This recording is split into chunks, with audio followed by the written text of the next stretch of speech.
Estamos de volta com o programa Retratos, hoje conversando com o fotógrafo e publicitário mineiro Arthur Senra. Arthur, ao finalizar o bloco anterior, a gente estava falando do seu estúdio, não é? O Ponto 618, e começou com design e fotografia, e como você mesmo disse, agora a fotografia é o carro-chefe, né? Assim, ela ocupa todos os espaços, né? E eu soube também, vendo a sua obra, que você também faz uma interação entre fotografia e textos poéticos e em prosa às vezes, né? Utilizando diálogo entre esses dois universos. Queria que você falasse um pouco dos trabalhos que você tem desenvolvido lá no estúdio e quais que estão te dando mais prazer.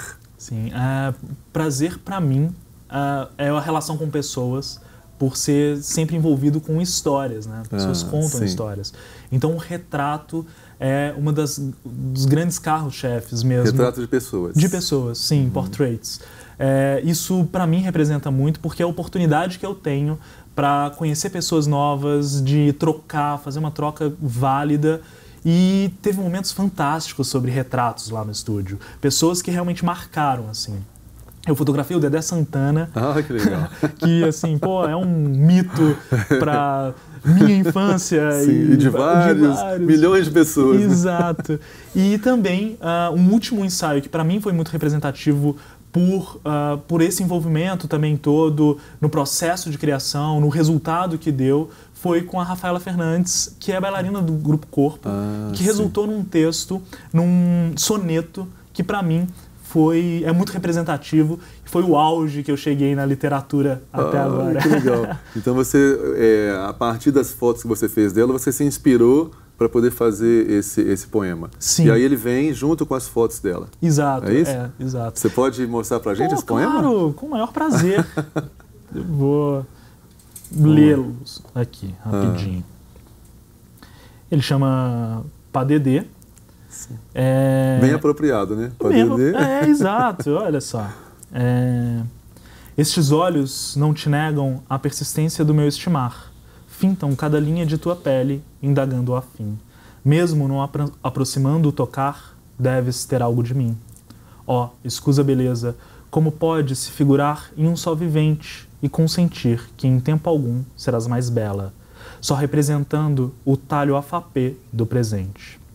Entre GT, nesta lógica dança, escolho o momento de te tocar, para que minhas rudes mãos sejam benditas, pela pele que hei de clamar.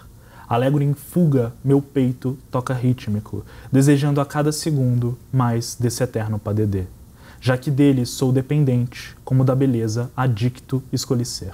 Olha que legal. Isso vindo de um dislexo, isso aí é uma vitória enorme, né?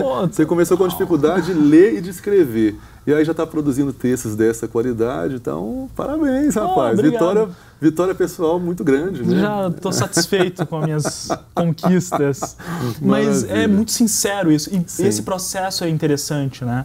Porque o texto vem de maneira muito natural, com essa relação, com esse formato. Esse texto tem muito da Rafa, tem muito do processo que foi fotografar, da relação estabelecida. Isso é muito legal. Não, maravilha. Agora eu queria voltar as nossas atenções mais para a sua pessoa, né? Para a sua intimidade. Você já disse que é fruto de uma família mineira tradicional e católica, né? Queria que você falasse um pouco assim dos seus pais, né? Como que era seu pai, sua mãe e que tipo de criação que você recebeu deles? Sim. Meus pais, eles são muito diferentes, muito distintos.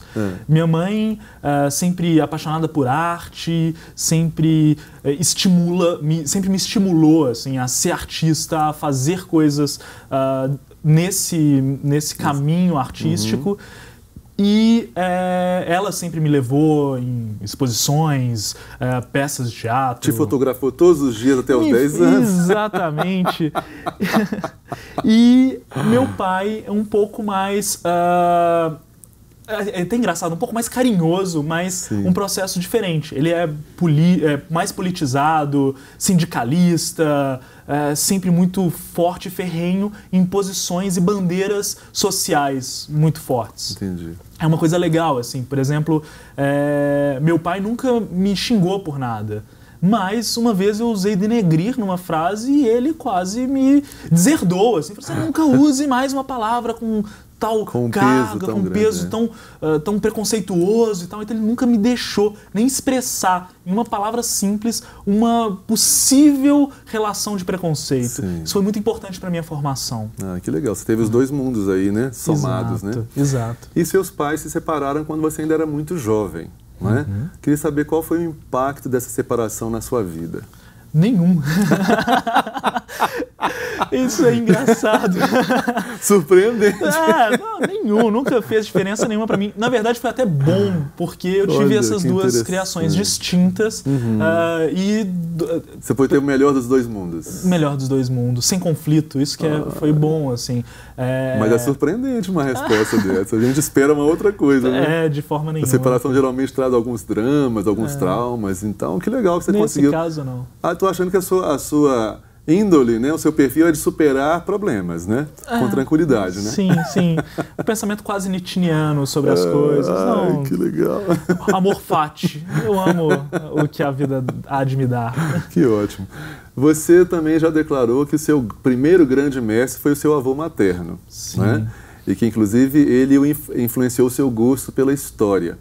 Queria que você falasse um pouco dele, né? Como que era esse seu avô que você gosta tanto e que tipo de convivência você teve com ele, o que você guarda dele com mais carinho?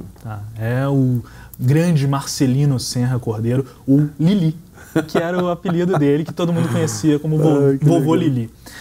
Ele sim é a minha representação e a minha estrutura religiosa. Não sou religioso, mas ele foi o meu exemplo religioso, porque ele sempre foi muito atuante nisso. E foi uma experiência interessante de troca. Primeiro, porque ele nasceu em 1906. Opa! Então era no início do século passado. No início do século passado. Então eu tive contato com uma formação humana e de pessoa do início do século passado. Sim. E eu vivi 10 anos na casa dele, ouvindo histórias, sentado ao lado da cama, ouvindo todas essas histórias dele, relações interessantes. Por exemplo, tem uma história fantástica, que isso me marca. Que história eu te lembro deixou mais marcas? Muito bem dele me contando, ele é de Congonhas, contando quando chegou a notícia em Congonhas que um brasileiro havia inventado uma máquina que voa. Opa! Que era Santos Dumont inventando um avião. Claro que foi em 1906 que o Santos Dumont inventou, mas deve ter demorado para chegar lá, demorou, né? Sim, ele já tinha quase 10 anos e ele lembrava. Então demorou para chegar essa notícia e ele lembrava. Como eu, um representante da modernidade hoje, das selfies, de redes sociais, ouvi uma pessoa que recebeu a notícia numa cidade do interior de Minas que o avião tinha sido inventado. Isso é muito rico para a minha formação. E você também viveu esse tempo na casa do seu avô, que foi uma das primeiras casas construídas além dos limites da Avenida do Contorno, né? Lá em Santa Efigênia. E nessa casa você convivia com uma família imensa. Eu fiquei impressionado, era uma multidão na sua casa, né? Porque eram mais de 14 tios, 57 primos de primeiro grau, ainda mais pessoas. Como é que era essa convivência? Vocês conseguiam se reconhecer uns aos outros? Como é que era? Eu te confesso que eu demorei para identificar os nomes de todos os meus tios e meus primos um pouco mais. Mas o mais interessante é que minha avó era muito humana, a vovó Diva, e ela adotou 16 pessoas na vida. Além dos 15 filhos, além de netos, ela ainda teve essa alma caridosa, também muito religiosa, de trazer para casa dela pessoas. Então, além dessa quantidade de pessoas, ainda de parentes ali na casa convivendo, ainda tinha também essas pessoas que ela levava para casa. Isso foi muito importante também, para esse cuidado humano que eu... Inclusive, você falando disso, eu me lembro que lá no seu estúdio, né, o ponto 618, você também tem alguns trabalhos, alguns projetos que têm um viés social, né? Queria que você falasse um pouco desses trabalhos. E aí vai vir a minha pergunta. Você acha que esse olhar solidário e generoso para com o outro está ligado a essa formação que você teve? Sim. Desculpa te corrigir um pouco. Por favor, corrija à vontade. Eu não acho que é tão generoso, porque eu acho que eu ganho muito mais do que as pessoas. Eu tenho uma visão um pouco mais egoísta disso. Eu recebo muito. Quem dá recebe mais ainda, né? Eu acho que recebe, sim. Verdade. Então, isso me enriquece muito. Eu tenho 2 projetos lá que hoje me enchem os olhos, que são feitos junto com a CUFA, que um grande amigo meu, que é presidente hoje nacional da CUFA, o Francis, ele tá junto comigo nessa, que são 2 projetos, que é o Negro sobre Preto e o Nova Favela.